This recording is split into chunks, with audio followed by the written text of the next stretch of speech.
Apparently someone decided that today would be a fine day to poke the controversy bees up into a little storm, as there has been quite the flap today over a Nintendo of America employee by the name of Alison Rapp being terminated from Nintendo.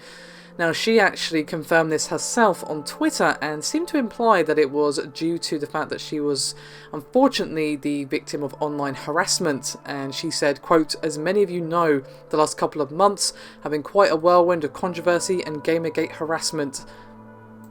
Over the last few weeks, I've had to talk safety measures with my family, including talks with police to warn them of possible suspicious activity.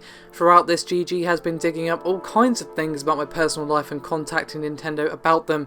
Today, the decision was made. I am no longer a good, safe representative of Nintendo, and my employment has been terminated."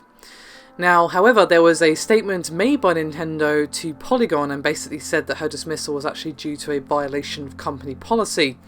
And here's what Nintendo had to say. Quote, "Alison Rapp was terminated due to violation of an internal company policy involving holding a second job in conflict with Nintendo's corporate culture.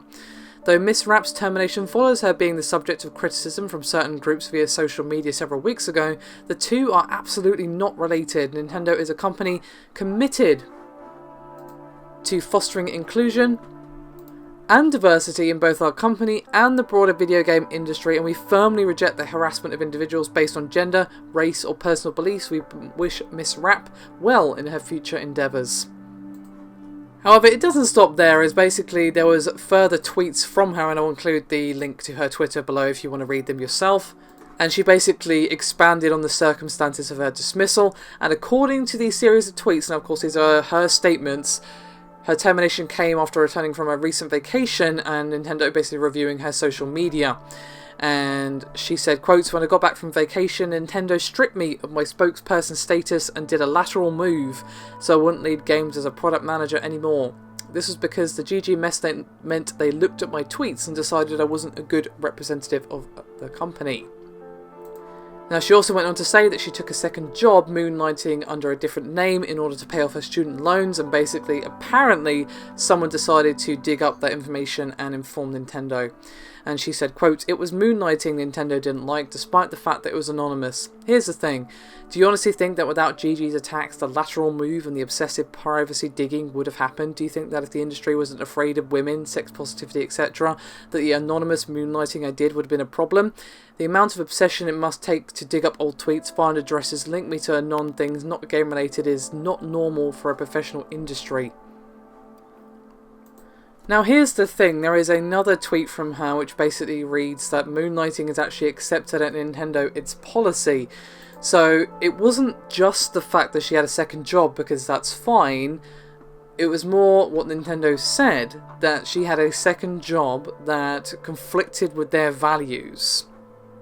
And there have been some claims that she was actually moonlighting for Sega, but I can't find confirmation of that. It's just a comment I've seen repeated, but I don't know if it's just something that's going round. I have looked and I can't find any information, but if you can find it, please do link it in the comments below. I'd love to see.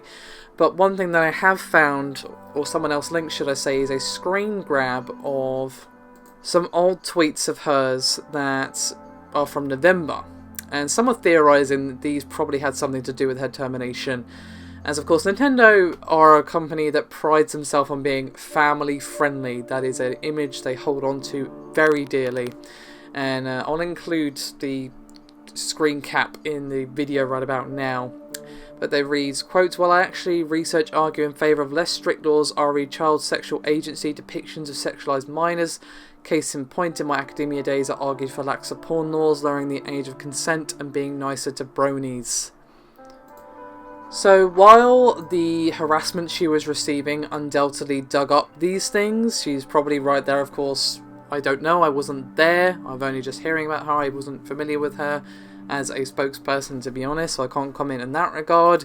These things were dug up and Nintendo didn't like what they saw. Now obviously We don't know what her second job was. As I said, there's some speculation that it was for Sega, but Nintendo did say it was in conflict with their policy, so it could have been a job that they didn't want associated with their company, and even though she tried to keep it anonymous, her real name was attached, and obviously you've got these other tweets, and she did actually write a thesis, as she herself says, about that particular topic, and maybe that in itself was linked to her, and they don't want that because they're a family-friendly company. So it seems like it's not as clear-cut as it seems. It seems like a bit of a mess, to be quite honest, but not great to have that happen on any day, regardless of what happened. And I think there's a little bit of wrong on Nintendo's side, but not clearly saying, but it's hard to say. We don't know what she did outside of Nintendo.